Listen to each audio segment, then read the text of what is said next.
Where shall the Mahdi appear from? This indeed is a very deep question. And there are different sets of ahadith describing where he shall appear from. One set of ahadith describes that a group of Muslims shall march from the east. In one narration, even the land of Khurasan is mentioned. These ahadith are not without controversy. Many scholars doubted their authenticity, even though inshallah the correct opinion does appear to be that they are authentic. And these ahadith all predict the appearance of an army from the east, riding and marching with black flags. And they shall have within them the Mahdi. Now some of the famous muhaddithun, scholars of hadith, rejected all of the ahadith that mentioned the black flag. And they felt that these were fabrications done by the sympathizers of the Abbasid Empire.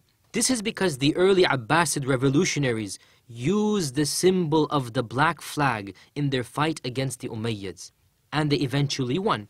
Now there is no doubt that many unscrupulous people put into fabrication a hadith praising the Umayyad dynasty, praising the Abbasid dynasty, and so on and so forth. However, we do not reject a hadith merely because of such suspicion. Rather, now, in retrospect, we can easily state that the Mahdi was not from the Abbasids. And the fact that the Abbasids used the symbol of the black flag does not necessarily mean that the ahadith describing the black flag is weak.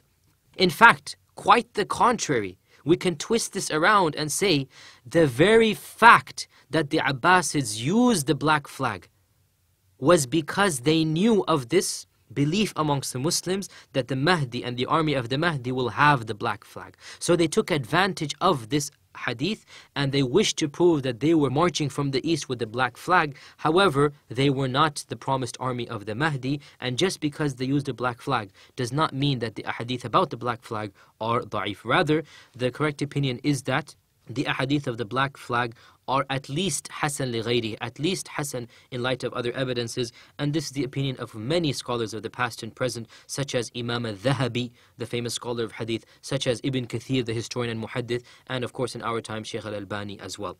Some of the ahadith that mention the black flag are that which has been narrated in the Sunan of Ibn Majah and also in the Mustadrak of al-Hakim, where Thawban radiyallahu ta'ala an says that the Prophet sallallahu alaihi wasallam said, "Three people shall fight over your treasure. Each one of them is the son of a Khalifa. And then none of these three shall be the victor. Then black flags will appear from the lands of the east. And they shall fight and they shall kill you like no other nation has been killed." In other words, there shall be a time of great trial and bloodshed. Then he said something I could not hear, Thuban is saying. And then he said, the Prophet ﷺ said, "When you see them, then give them allegiance, even if you have to crawl over snow to get to them. Because they have Khalifatullah al-Mahdi. They shall have the Khalifa of Allah, the Mahdi, in their midst." This hadith is also reported in the Mustadrak of al-Hakim as well. And al-Hakim says this is an authentic hadith upon the conditions of Bukhari and Muslim. And al-Dhahabi agreed with him. And Ibn Kathir said its isnad is very strong. However, some scholars said that it has a very slight weakness in it, and Allah knows best. The correct opinion is that it is an authentic hadith in and of itself. Ibn Kathir writes, commenting on this hadith, "The treasure that is referred to in this hadith is the treasure of the Kaaba." Let me pause here for a while and give a footnote if you like.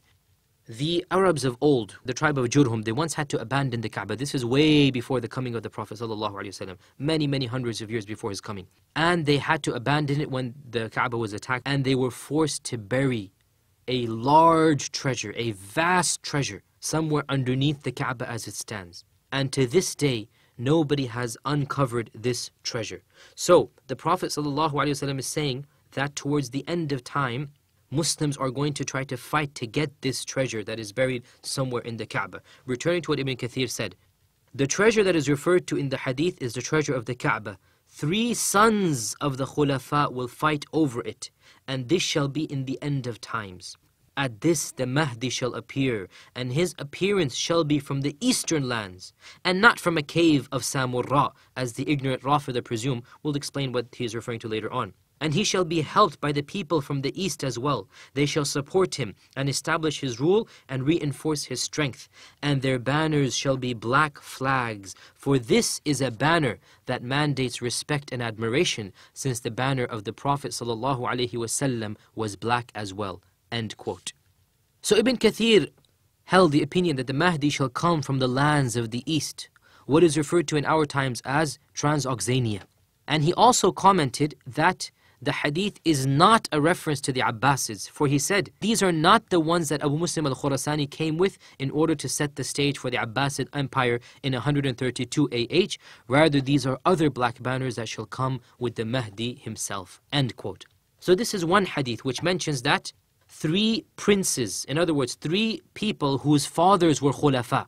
Are they 3 brothers? Are they 3 people? Each one is the son of a khalif from a different land. Are they 2 brothers and another prince? Allah knows best. 3 people will fight. Their fathers were the khulafa. 3 people shall fight somewhere around the haram, somewhere around the Kaaba, and none of these 3 will be the victor. After they fight, the Prophet ﷺ said, from the lands of the east shall come an army marching with black flags. And he said, they shall have the Mahdi in them. If you even have to crawl over snow to get to them because the Mahdi will be there. And this hadith in and of itself is Hasan, insha'Allah ta'ala. There is another hadith which is weak, and it also mentions the black flag. And remember we said when there is more than one hadith that is weak, you can increase its authenticity to the level of Hasan. And this hadith is reported in the Jami' of Abi Isa at-Tirmidhi, or the Sunan of at-Tirmidhi, and also in the Musnad of Imam Ahmad, where Abu Hurairah radiyallahu ta'ala anhu narrated, there shall appear from Khurasan black flags. Nothing shall be able to repel them until these flags are planted in Iliya. Iliya is one of the names of Jerusalem. So in this hadith it is narrated that black flags shall appear from Khurasan, armies carrying black flags. Nobody shall be able to defeat them until they plant their flags in Jerusalem. At-Tirmidhi said this hadith is gharib, and this is one type of reference from At-Tirmidhi that the hadith is weak. And in its chain is Rishdin ibn Sa'd. Al-Hafidh ibn Hajar said Rishdin ibn Sa'd is weak. And likewise, other scholars also agreed that one of these narrators is weak. Therefore, this chain is weak and it cannot be taken as an evidence in and of itself. Khurasan is the name given to the land that stretches in our times from modern Iraq to the borders of India. It covers the countries of Uzbekistan, Turkmenistan, Iraq, Iran, portions of Afghanistan. This is what was called in the past Khurasan. And this is what the hadith is referring to. As we said, it has a very slight weakness in it. Yet another hadith mentioning the black flag is a very long hadith narrated in the Sunan of Ibn Majah from Abdullah bin Mas'ud radiallahu ta'ala an. And the phrase in it that is of relevance, he said that the Prophet sallallahu alaihi wasallam said, and then shall come from the east, al-Mashriq, groups of people carrying black flags. And the hadith is a very long one. This hadith is clearly weak. It has in its isnad Yazid ibn Abi Ziyad. Yazid ibn Abi Ziyad is, if you like, a famous, or to be more precise, an infamous weak narrator of hadith. Waki' ibn Jarrah, the famous scholar of hadith, said this hadith has no basis to it. And Imam Ahmad, commenting on Yazid ibn Abi Ziyad, said his hadith about the black flags has no basis. So Imam Ahmad considered the hadith of the black flags to be da'if. However, these are now 3 hadith. The first of them, as we said, in and of itself, it is Hasan. The other of them in a Tirmidhi, it is weak. And the third of them, Ibn Majah, also it is weak. Put together, the concept of the black flags clearly is authentic. The first hadith is authentic in and of itself. Added to that, you have these 2 hadith, both of which are slightly weak. And so the concept of the black flag appears to be authentic. And we can state for certain that of the signs of the Mahdi shall then be the coming of the black flags. As we mentioned earlier, some of the famous scholars of the past considered these hadith to be weak, and of the reasons given, not the sole one, was that the Abbasids used black flags as their banners in order to give the impression that they were this promised army from the east.